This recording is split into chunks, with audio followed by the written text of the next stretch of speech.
Hello everyone, hope you're all doing well. Don't forget, if you like the video, click on like and subscribe and talk about it on chat lines, wherever it is your social media activities, and help us to grow and help more people. I'll talk to you soon. Hello everyone, hope you're all doing well. Don't forget, if you like the video, click on like and subscribe and talk about it on chat lines, wherever it is your social media activities, and help us to grow and help more people. I'll talk to you soon. Tag says, hi, Mehran, male 26, South Africa. Hello, Tag. Says, how can you stop worrying about your HOCD thoughts and mind scenarios and what not about them coming to life and actually acting on them? And how can you move forward? Because you're interpreting these thoughts.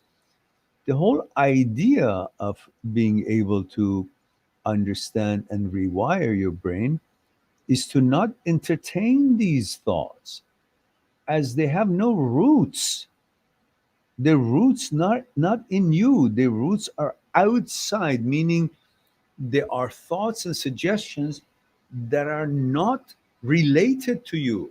They are production of an organ that is gone haywire and it's malfunction in its signaling system, doesn't know what it's really creating, but its programming, its function is to pick up anything that is found in its inventory of topics as far as exists in the world, the news of it, the information about it has entered the consciousness.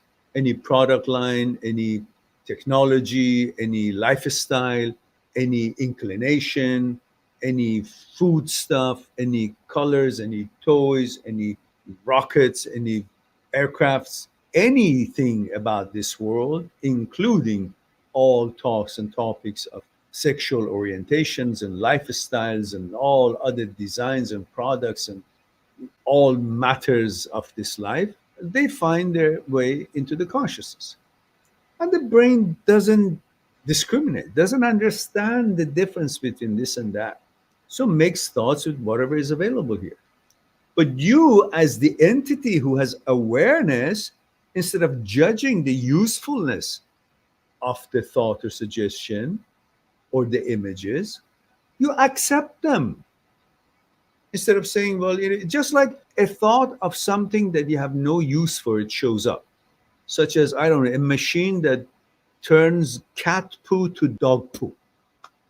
Either way, you have no use for the poo, whether it's cat poo or the dog poo. But it's a machine that came up. So if that comes to your head, what do? Oh my God, I gotta have that machine. It came to my head. I must have a machine that turns cat poo to dog poo, or turns my poo to dog or to elephant poo. You have no absolute use for it. But just because it's shown up in your brain, you think, oh, my brain is me. So it must mean something because my brain is my intellect. So if there is such an idea in my head, I must act upon it. I must take it serious. But you don't, do you? Because you know it's ridiculous. It's an idea about a machine that turns dog poo to cat poo, or cat poo to dog poo, or your poo to elephant poo. You see, there's no logic to it. There's no use for you in it. So what do? You recognize it, label it as some silly, useless thought, and you label it as not my thought, rubbish. You go on about your life. But God forbid if that rubbish thought, it's about your inclination, which you know exactly who you are, what you prefer, and what you enjoyed your life, and so on. But as soon as something like that shows up in your brain, oh my God, I must have been that all my life and I didn't know. Well, what do you mean? You were dead? Your brain was alive, but you were dead because you have an awareness. Yeah, there is an awareness that is beyond the reach of the brain, that the brain cannot reach that level of awareness that you are, not the brain. And this has been proven since 1,000 years ago by Aristotle philosophically and by modern science in neurosurgery, such brilliant doctors and surgeons such as Dr. Penfield, Dr. Sperry, Dr. Owen, Dr. Libet, brilliant studies and research, Nobel Prize echelon type of study have proven that you're not the brain, brain is not you. Yet when some shit shows up in your brain, you think, oh, brain says I am, so I must be. What if tomorrow the brain says you're a tomato? What's the difference? When you know you don't want to be, you've never been, you have no interest to be tomato, and the idea of tomato comes to your head, how come you don't accept that? But even more important than that, you know who you are, what your inclination, what your gender, what your interest it is. It's always been, and what you want it to continue to be. Yet an idea, a thought, an image of totally opposite of your interest and your choices and the way you've always been and want to be shows up in your head, suddenly you're falling apart. Oh my God. What happened? What's the difference between this and tomato? Neither one you want. So why is it that you get a glitch? Oh, because it feels so real. Well, brain has a capability to make everything virtually so real. You imagine yourself in a vineyard in Paris with the tour and the tour guide and so many other people, and it's out of season in the vineyard. All grapes are green and sour, and the guide will give you each a cluster of green sour grapes and ask you guys to close your eyes and bite into it, and it's sour like God knows what, and then back it up, chase it with a half a lime and lemon to squeeze in your mouth by yourself, and the whole sourness makes your whole mouth full of saliva. And if you focus on that, you can see you've got saliva, mouth water in your mouth right now, even though there is no sour grape here, there is no lime or lemon squeezed in your mouth, but yet the body has reacted to salivate. Why? Because the idea that the brain puts into your screen of your head, the suggestions have the power to make your body react. But you don't believe that actually you had a sour grape or a lime. How come you don't fall for that, even though your body reacts and salivates, which makes you feel it's really real, feels real, but you don't fall for it. You know it's false. But yet, when the brain tells you that you're a different gender that you are, and it makes the body react just like it makes the body react in the case of the sour grape and the lime and lemon, and your mouth salivates, so it makes the body react to that idea. But you don't fall for that. But suddenly, this one, oh, it makes it feel so real, so I must be it. You look at the logic. You're not using your awareness to be able to understand that this is a malfunction of the brain. Yet, for some things you believe, some things you don't. Why is it that you don't believe on the other ones, that body reacts to the thought just as the body reacts to the thought of your sexual orientation? You believe in this one. You get all fucked up with this one. But that one, that you actually salivate because you're thinking about sour grape, you don't believe that you just had a grape. You don't believe that you just had a lime and lemon. You don't fall for that, but you fall for this one. And you tell me the reason you believe it because it feels so real. Well, that one felt so real, you salivated because of that thought of sour grape and the lime and lemon. But you still don't believe it. Why? Because you use your intellect, you use your awareness.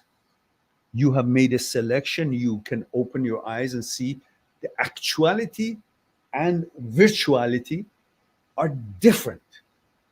And you don't fall for the fact that the virtual thought has made your actual body react to it. You don't take that reaction as an evidence that the virtual non-existence of such idea and suggestion is actually true. You don't fall for it. But in the case of the sexual stuff, you're bamboozled.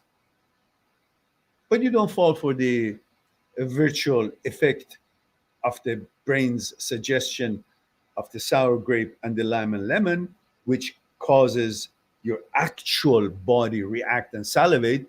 You don't fall for that, but you fall for similar reaction of the body reacting to suggestion of the brain, but you take that as an evidence that the brain is right. I'm a different gender that I always been and want to be. Why do you then go for this one and not go for that one? It's the same idea. It's because you simply always want to prove that you are what you love to be, and the fear of that not being causes you to be bamboozled and give a possibility of possibly, maybe I'm wrong, just because you're seeking assurances. And you got to learn this is how HOCD and OCD behaves in the brain. Educate yourselves.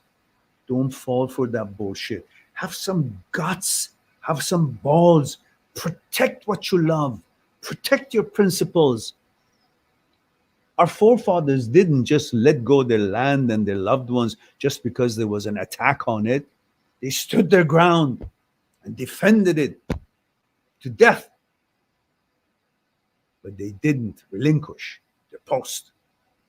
And they survived and they protected what was dear to them. But here, nobody has balls. Oh, a thought showed up. It's so real. So, anyhow, the rest of it you guys figure it out. Having said all that, there's hundreds of videos that I've made and explains it without anger. And the reason I get like this because many of you have been writing me every day and always the same shit. And I always explain and refer you to videos, explain and write about 10, 20 lines right there. It looks like you're just going to the deaf ears.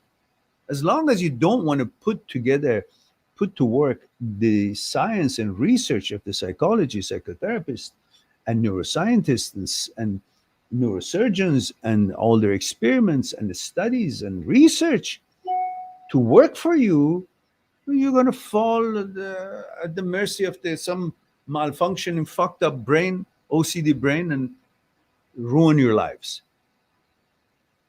Rather than learn, this is an opportunity for you, become wiser and more educated about this topic, and then use it as an opportunity to become stronger, to become more clear about the function of the brain, how the psyche malfunctions, how the psyche is. It's an organ. It functions and malfunctions, and learn the reasons for malfunction, learn how to rewire it. These are your opportunities to become stronger and wiser. Yet you're laying down like a little donkey with a lame legs and hand and just ready to roll over and die. Constantly, please tell me I'm okay. I'm who I've always been. I don't need to tell you. You have all the research available to you, and you know who you are more than anything else. You don't even need a fucking research. What you want to be, what you wish to be, what you love to be, that's what it stands. The rest of it is bullshit. But there are techniques to learn it and to help your brain not to continue this virtual bullshit. And it's all out there, scientific way. Follow it.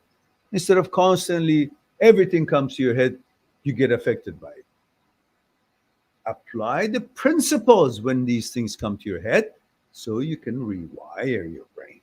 That's what I want you guys to do. Not to keep seeking assurance. Oh, please tell me I'm okay. Oh, what is this? I read this there. Constantly apply the science. All right. Subscribe on my channel, visit my channel, and go through the videos that you might be interested in. Mind@seekstruth.com is making it one step away to talk to me one-on-one on Skype and discuss what's concerning you. I'll talk to you soon.